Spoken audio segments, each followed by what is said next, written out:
வணக்கம் அன்பு நண்பர்களே. கொலைகார திமுக மற்றும் அதிமுக பற்றி தான் பேசணும் அப்படின்னு சொல்லிட்டு நான் இந்த காணொளியை பகிர்றேன். அப்பாவும் அம்மாவும் கொல்லப்பட்டாங்க. தங்கச்சியும் கொல்லப்பட்டாங்க. அண்ணனும் கொல்லப்பட்டார். தங்கச்சின்னு சொல்கிற ஆள் யாரோ வீடு புகுந்து கற்பழித்து பிள்ளை பெற்ற ஆள் தான், பிறந்த ஆள் தான். அதுதான் கொடுமை. அப்பா வந்து 58 வயசுக்கு இறந்தார் 2010. 2010 கடைசியில் திமுக ஆட்சி காலத்தில் இறந்தாருன்னா கொல்லப்பட்டார். அதுதான் சரியானதாக இருக்கும். அதற்கான காரணங்கள் என்ன அப்படிங்கிறது ஹார்ட்டு கிட்னி தான். பணங்காசை கொள்ளையடிக்கிறது சொந்தக்காரங்க உடந்தையாக இருக்கிறாங்க. சொந்தக்காரங்களுக்கு மிக நெருக்கமான உறவு முறையில் திமுககாரர் ஒருத்தர் வராரு. அவர் யாராக இருக்கும் நீங்களே கண்டுபிடிங்க. எம்ஆர்கே பன்னீர்செல்வம் அவர்கள் வந்து சிபாரிசில் எங்கள் அத்தை பையன் கொண்டு போய் சேர்க்குறாரு ஜிஹெச்சில்.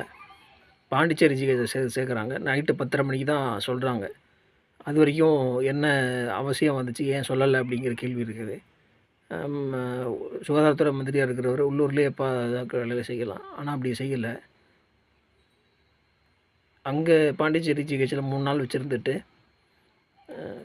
கண்தானம் மூளைசாவு அடைஞ்சிட்டாருன்னு சொன்னாங்க. கண்தானம் பண்ணலாமாலாம் கேட்டாங்க. அது அப்படி கேட்க வேண்டிய அவசியம் என்ன இருக்குதுன்னு நமக்கு தெரியல. நான் தரேன்னு சொன்னேன். அதுக்கப்புறம் உடல் உறுப்பு தானம் பண்ணலாமா அப்படின்னு கேட்டேன். அதுக்கு வாய்ப்பு இல்லை, அப்படி ஃபெசிலிட்டியே இல்லைன்னாங்க. நான் வந்துட்டேன். அன்றைக்கி நானே பெரியப்பா அம்மா வந்துவிட்டோம். மறுநாள் பார்த்தா உடல் உறுப்பு தானம்லாம் பண்ணியிருக்காங்க. என்கிட்ட சொல்லலை, எதுவுமே பண்ணலை. இந்த பெரியப்பான்னு சொல்கிறவர் எங்கள் தாத்தாவுக்கே பிறக்கலை. அப்பா கூட பிறந்தவங்க யாருமே தாத்தாவுக்கு பிறக்கலை. அம்மாவுக்கு கூட பிறந்தவங்களும் அப்படி தான், யாராருக்கோ பிறந்தவங்களாம் இருக்கிறாங்க. இத்தனைக்கும் ஐயர் கம்யூனிட்டி தான். அவ்வளோ கொடுமைகள் வீட்டில் நடந்திருக்கு. அவங்க பெற்று வச்சது யாராருக்கெல்லாம் பிள்ளையெல்லாம் பெற்று வச்சுருக்கிறாங்க. அவங்க எல்லா கிரைமும் தொடர்ச்சியாக பண்ணியிருக்காங்க. அதன் விளைவாக தான் இத்தனை விஷயமும் நடந்திருக்கு. இல்லைன்னா இவ்வளோ இறப்பு. அம்மா கூட பிறந்தவங்களே யாராருக்கும் பிறந்தவங்க தான். அவங்க யாராருக்கும் பிள்ளை பெற்று வச்சுருக்காங்க. பெரியம்மா இபிஎஸ்ஸுக்கும் கவர்னருக்கும் பிள்ளை பெற்று வச்சுருக்குறாங்க. 74 வயசு ஆகுது பெரியம்மாவுக்கு. சின்ன பெரியம்மா திருப்பதி ஐபிஎஸ்க்கு பிள்ளை பெற்று வச்சுருக்குறாங்க. பணங்காசுக்காக எங்கள் அம்மா அடித்து கொண்டு இருக்கிறாங்க. போஸ்ட்மார்ட்டமே பண்ணாமல் எங்கள் அம்மா பாடியை 2005 கொடுத்தாங்க. அப்பா வந்து கூட பிறந்தவர், யாருக்கோ பிறந்தவர்.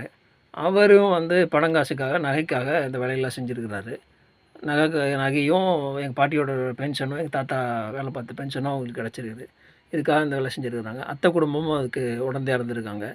இங்கே பாருங்கள், உணவுலலாம் தொடர்ச்சியாக விஷம் வச்சே நான் புத்தி பேதல் கேட்குறாங்கன்னு சொன்னேன். இப்போது குடிதண்ணியில் பேரிச்சம்பழத்துலலாம் விஷம் போட்டு சல்ஃபேஸ் மாத்திரை, தண்ணி விஷம்லாம் கலந்து வருது.